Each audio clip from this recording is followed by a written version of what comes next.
Muy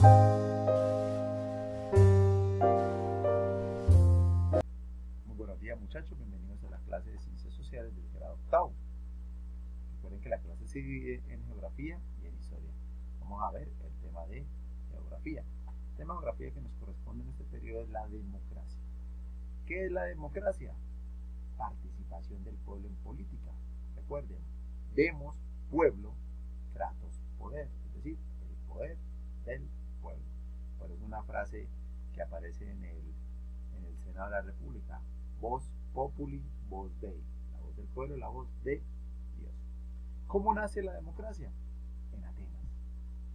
Los griegos fueron los primeros en hacer, como decir, unas elecciones democráticas. Allá votaban por todo, ¿sí? Pero solamente podían votar los ciudadanos. Estaba prohibido que esclavos, extranjeros y las mujeres asistieran a la política como tal.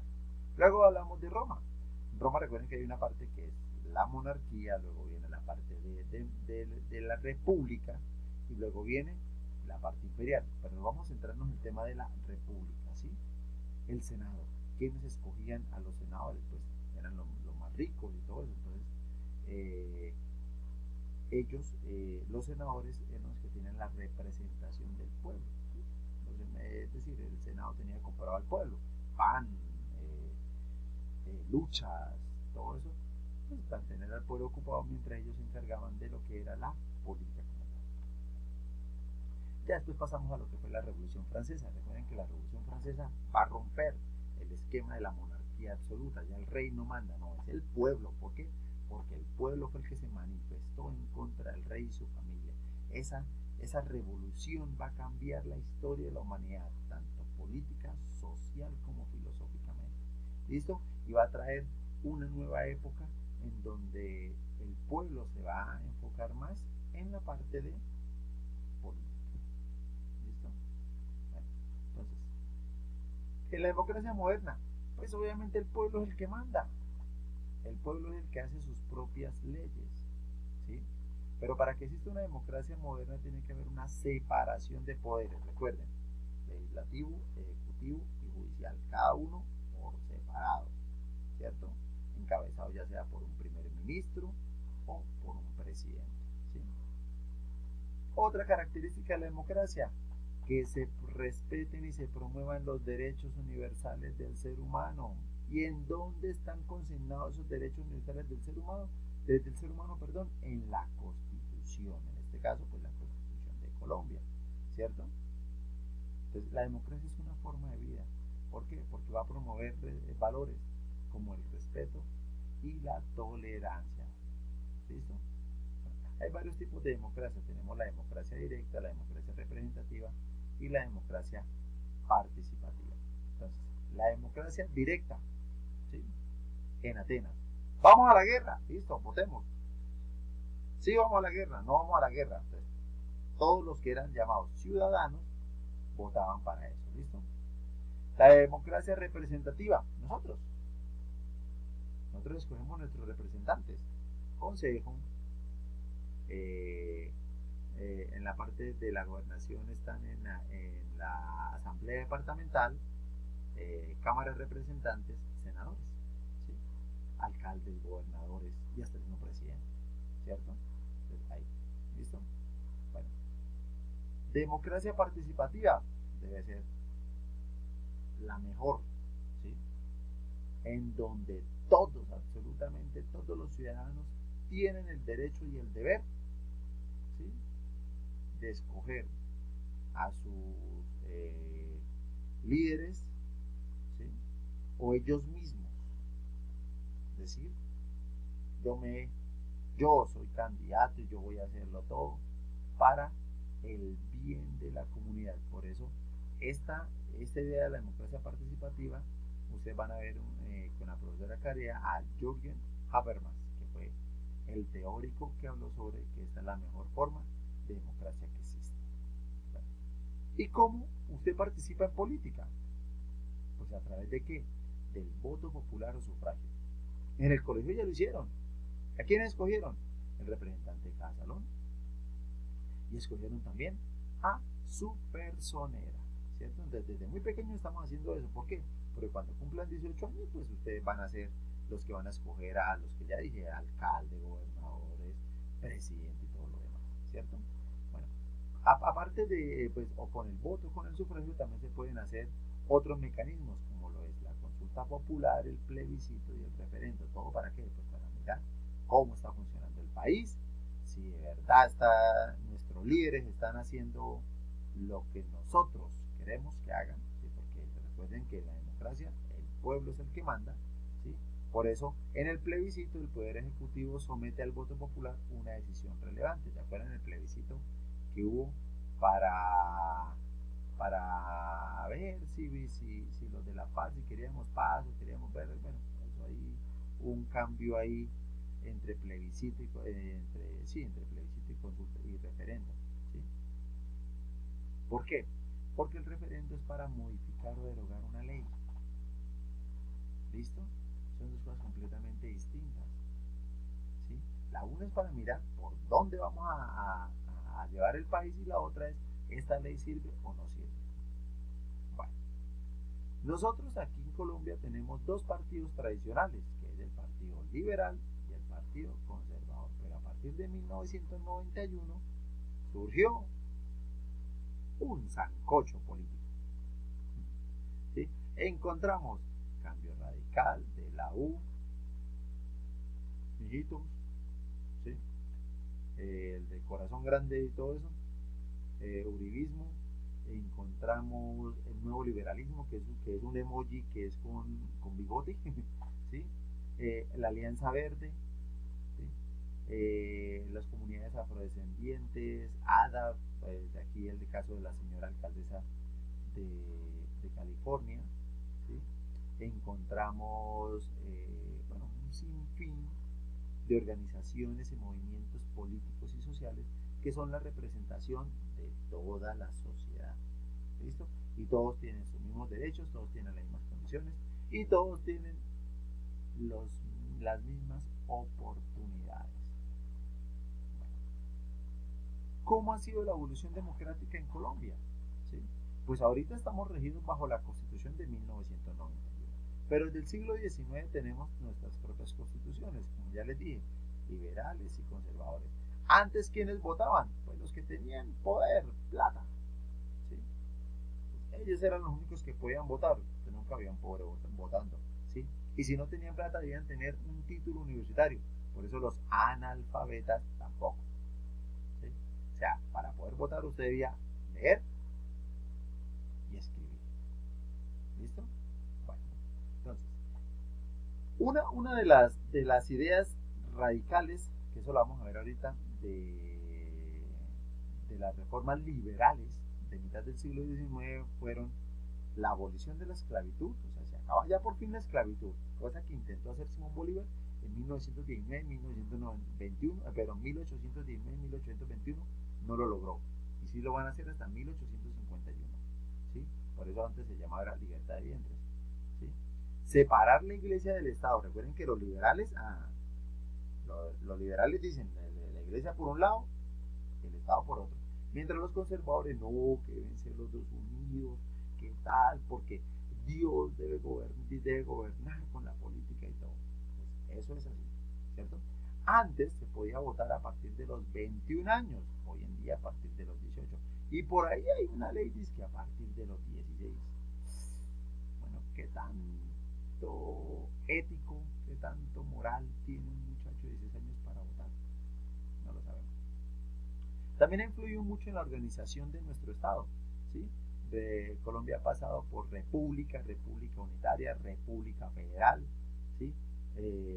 Nosotros vamos a ver en el tema ahorita cómo nosotros nos llamamos Estados Unidos de Colombia. Imagínense, Estados Unidos de Colombia. Eso fue la mayor expresión de la radicalización, es decir, del Estado federal, ¿sí? Entonces, nosotros hemos empezado en 1910, conservatismo, ¿sí? 1930, liberales, ¿sí? 1957-58, golpe militar, Gustavo Rojas Pinilla. Ojo, una de las cosas buenas que tuvo Gustavo Rojas Pinilla fue que la mujer por fin votó en 1957. O sea, desde que se creó Colombia, la mujer no votaba. Hasta 1957 la mujer pudo votar. ¿Listo?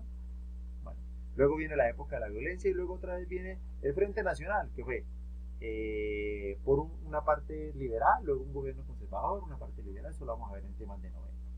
¿Listo? Bueno, en 1986, hasta esa época, solamente se votaba en Colombia para presidente y para el Senado. ¿Y el presidente qué hacía? Pues el presidente venía aquí a Santander y escogía al mejor amigo que él tenía aquí en Santander y lo elegía como gobernador. Y luego el gobernador iba pueblo por pueblo escogiendo a los amigos para ser alcaldes. Pero en 1986 el pueblo pudo votar por sus líderes, tanto como alcalde como gobernador. Bien, bien por eso. Y en 1991 apareció lo que se conoce como la séptima papeleta, es decir, el referendo como tal. Que nosotros, si no estamos de acuerdo con nuestros gobernantes, pues les damos duro y para afuera. ¿Listo? Bueno, la Constitución, recuerden que la Constitución es el reglamento, la Constitución donde están las normas. ¿Sí? Y las características son sencillas: pluralista, que vengan los intereses de todos los grupos. ¿Sí? Pero no somos igualitarios, no, pluralista de todo. ¿Sí? Que debe ser flexible. Por eso aquí en Colombia ustedes van a ver, cuando ustedes leen la Constitución, ¿cómo es? Ley tal, ¿sí? Y luego abajo dice parágrafo, es decir, se cambió. ¿Para qué? Pues para incluir a toda la sociedad.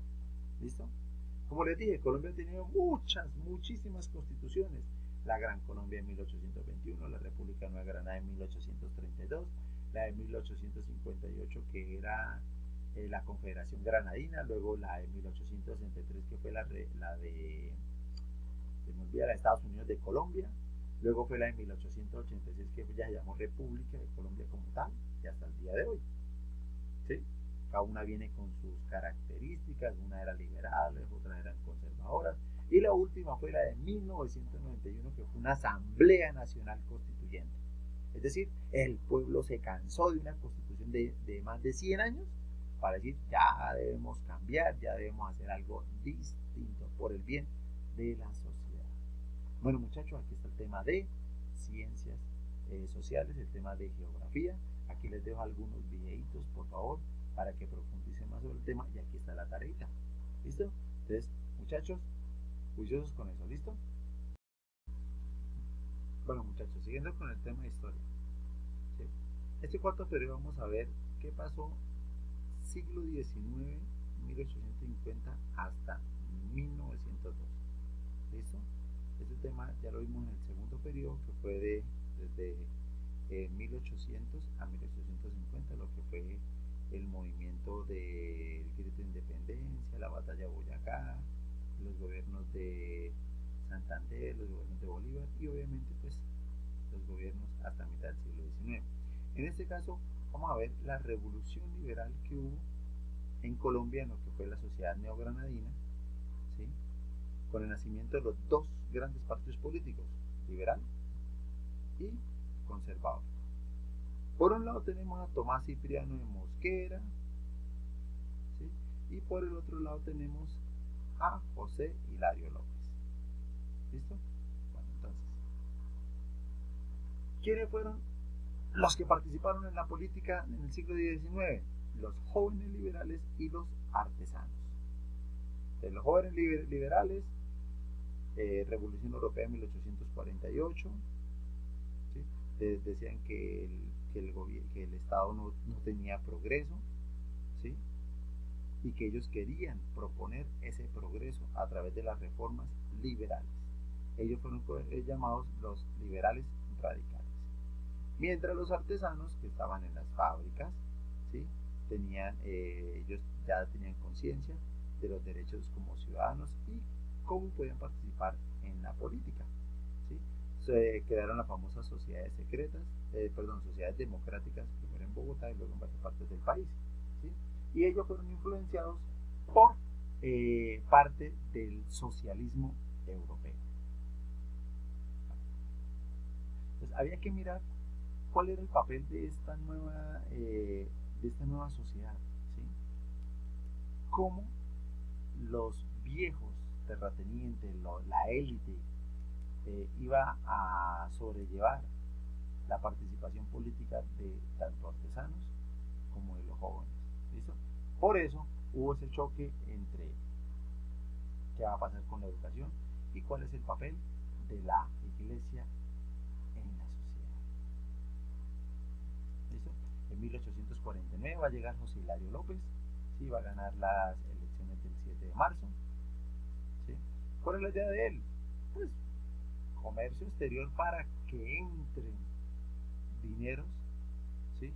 A las arcas del Estado, ¿sí? Y que los, los artículos que se producían en Colombia pudieran competir con el mercado extranjero de igual a igual, ¿sí? Lamentablemente, pues no todo el mundo está de acuerdo con esas reformas tan drásticas, ¿sí? Entonces vamos a ver qué fue lo que pasó. ¿Listo? ¿Qué fue lo primero que hizo? Pues obviamente fue las reformas sociales que van a afectar primero a los artesanos, después al clero y después a otros grupos. ¿Por qué a los artesanos? Porque les subió los aranceles para competir eso, ¿sí? No les ayudó a ellos en la parte económica. ¿Por qué al clero?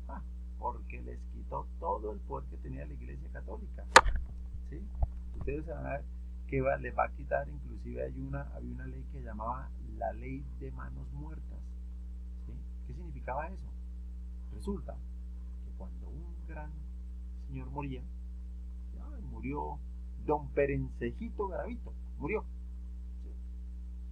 No dejó hijos, no dejó esposa, no dejó hermanos, no, todos murieron, pero el man tenía fincas, propiedades, tenía, mejor dicho, apartamentos, de todo. Entonces, ¿qué hacía la iglesia? Ay, era tan buen cristiano don Perencejito que todo se lo dejó a la Iglesia Católica. Entonces, para 1830-1850 la Iglesia Católica era dueña de casi el 75% de toda la tierra aquí en Colombia. Entonces tenía muchísimo poder. ¿Listo? Mira, aquí estamos hablando también de otros señores que después van a aparecer en la escena política, Manuel Murillo Toro y José María Samper. Más que todo Manuel Murillo Toro, que fue también presidente. Bueno, entre las reformas liberales, ¿cuáles fueron las que más se impulsó? Entonces, mire, primero, eliminar todo eso que venía, o sea, un poco de leyes que venían desde la época de la colonia aquí en Colombia, como lo fue la alcabala, ¿sí? Lo que hoy se conoce como el IVA, ¿sí? Antes era la alcabala, la acabó. El diezmo. ¿Qué es el diezmo? El 10% que se le paga a la Iglesia Católica, ¿sí? Pues todo eso se lo quitó. Por eso fue que el clero, la Iglesia Católica, se puso brava con José Hilario López. Acabó el monopolio del estanco. ¿Qué significa eso? Que antes, ¿sí? el monopolio del estanco y del tabaco, perdón. ¿Qué significa eso? Que antes, para usted poder vender tabaco, cigarrillos, debía sacar permiso con el Estado, permiso con el departamento, permiso con el municipio. De hecho, porque ese monopolio lo tenía el gobierno, ¿sí? ¿Por qué? Porque el gobierno le compraba todo el tabaco a la gente, ¿sí? Y luego ellos vendían su producto, su cigarrillo. Pero ahora, al quitar ese monopolio, todo el mundo, hasta los mismos que cultivan el tabaco, lo pueden vender, ¿sí? ¿Eso qué va a favorecer también? Pues que todo el mundo venda a todo el mundo y que también podamos comprar. Entonces vendemos lo que tenemos en grandes cantidades, pero también compramos lo que nos hace falta. ¿De a quién le compramos? Pues a Europa, ¿sí? 1851 se acabó la esclavitud, pero también se van a eliminar los resguardos. Recuerden, hasta 1840-1845 el gobierno nacional, que era de manos conservadoras, tenía a los indígenas de su lado. Entonces, una de las leyes que más favorecía a los indígenas era los resguardos, es decir, que ellos tenían derecho a sus territorios, ¿sí? Para ellos solos y todo. Pues llegaron los liberales y dijeron, de malas, esas tierras es para todo el mundo. Pero eso fue duro. Ojo con esto, suprimió el requisito de los grados académicos para el ejercicio de todas las profesiones. Malo también. ¿Por qué? Porque resulta que ahora, ojo, dice, excepto farmacéutica, o sea, para ser doctor, sí, pero por lo menos usted quiere ser profesor, Cualquiera puede ser profesor, decían ellos. Desde que sepa leer y escribir, cualquiera puede ser profesor. Por ese lado no estuvo tan bueno. En la política, ojo con esto, autonomía de las provincias. Aquí vamos a ver un federalismo leve, pero ya hay federalismo. Es decir, Santander, Boyacá, cada uno tenía sus propios líderes y cada uno podía hacer sus propias leyes. En este caso puede administrar su propio dinero, aparte del gobierno central. El presidente no podía meterse en eso. ¿Sí? Entonces, por ese lado, ya empezamos a ver como ese federalismo. Bueno, entre las principales reformas están reducción de las tarifas aduaneras, es decir, que se acaba la alcabala, abolición de la pena de muerte. Mire, de 1849, bueno, en 1886 volvió a la pena de muerte, eso es lo que vamos a ver. Abolición del monopolio del tabaco, la abolición de la esclavitud, y en 1853 se va a separar la iglesia del Estado. Aquí ya empezamos a ver federalismo propio, ¿sí? Antes Colombia tenía 36 provincias, ¿sí? Hoy en día son 32 departamentos, ¿cierto? Bueno, las reformas, como dijimos, no todo el mundo le fue bien, a otros le fue bien, a otros le fue mal. ¿Quiénes se beneficiaron? Los grandes productores, los grandes comerciantes y los grandes productores y comerciantes de tabaco. ¿Por qué? Porque como se liberalizó el monopolio, pues el que tenga grandes hectáreas de tabaco cultivadas, véndala. ¿Quiénes fueron afectados? Los artesanos. ¿Por qué? Porque les tocó pagar para poder vender sus productos. Entonces no era bueno. ¿Quiénes se vieron afectados? Los terratenientes esclavistas. ¿Por qué? Porque ya no hay esclavitud. Entonces, al no haber esclavitud, no tienen, el esclavo era considerado un bien, era dinero. Ya es listo, se acabó todo. ¿Quiénes se vieron también afectados? Pues como les dije, el clero, la iglesia católica. ¿Por qué? Porque perdió poder económico, perdió poder político, ojo, perdió el control de la educación, que antes la educación era solamente de los curas, ya no. ¿Por qué? Como les dije, no cualquiera puede ser profesor. Desde que sepa leer y escribir, hágale. En 1851 van a expulsar a los jesuitas de aquí de Colombia por segunda vez. ¿Por qué? Como les dije, eran dueños de muchísima tierra acá. ¿Listo? Bueno, uno de los grandes proyectos científicos de José Hilario López era saber cómo era Colombia. ¿Qué tiene Colombia? ¿Sí? Relieve, clima, recursos, hidrografía. Y cómo es Colombia, cómo son los colombianos, más que todo era eso. ¿Sí? Por eso encargó una comisión a un señor llamado Agustín Codazzi. ¿Sí? Por eso hoy en día se llama Instituto Geográfico Agustín Codazzi, llamado IGAT. ¿Sí? Cuando uno va a ver lo de los mapitas y todo eso. ¿Sí? En 1827 ya había uno que llamaba José Manuel Restrepo, que era Atlas. Luego Joaquín Acosta en el 47, en París hizo algo parecido, pero no. Pero aquí, Agustín Codazzi, que fue un italiano, ese señor vino para acá y comenzó a mirar cómo era Colombia a través de una ley que se firmó en 1849. ¿Listo? Bueno. ¿Qué hizo Codazzi? Andar, escribir, no era más. ¿A quién se llevó? Manuel Ancísar, Santiago Pérez, José Jerónimo Triana, Carmelo Fernández, Enrique Price y Manuel María Paz. ¿Sí? Ellos se encargaron de ¿qué? Pues de dibujar, de recolectar, ¿sí? Se encargaron de estudiar todo lo que tenía Colombia. ¿Cuál fue el recorrido? Primero, Altiplano, Cundiboyacense, Antioquia, Santander, Chocó, Nariño y Panamá. Segundo, la segunda etapa, Valle del Cauca, Meta, Casanare, Arauca, Caquetá, Huila, Tolima y Cundinamarca. ¿Sí? Cuando iba hacia la costa, murió. ¿Por qué? Porque es que de todas maneras te va en lomo de mula, ¿sí? Tienen que andar por caminos que no habían caminos, o sea, ellos abrieron prácticamente algunos caminos, ¿sí? Y se enfrentaron a muchas enfermedades, entre esas por la cual él murió, paludismo. Recuerden, el mosquito lo pica y usted, listo. ¿Sí? También alguna gente no los recibía porque eran europeos, ustedes que vienen a hacer aquí, entonces mucha gente no lo recibía con ese agrado y pues obviamente lo sacaban y todo, ¿sí? O sea, es decir, les tocó muy duro, muy berraco esa comisión, pero lo hicieron. ¿Cuáles fueron los resultados, muchachos? Primero, mapa, mire, aquí está el mapita, ¿sí? Mapa de 27 de 32 provincias, ahí está. Segundo, ¿cómo era Colombia? ¿Sí? Las características raciales, económicas y religiosas de cada lugar donde estuvieron. Tercero, conocer gran cantidad de nuestra botánica, de nuestra flora y fauna. Y por último, los grandes paisajes y las ilustraciones que hizo Carmelo Fernández y Enrique Price, ¿sí?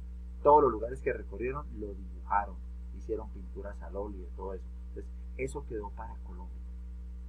¿Listo, muchachos? Bueno, eso es parte. Entonces, muchachos, aquí están los videitos para que ustedes refuercen el tema. Aquí está la segunda tarea. Recuerden que las tareas duran 8 días, pero aquí tienen el taller que es para el día de hoy. ¿El taller sobre qué es? Sobre la guía que acabamos de hacer. ¿Listo, muchachos? Gracias por su atención prestada. Nos vemos en una próxima oportunidad. Hasta luego, muchachos.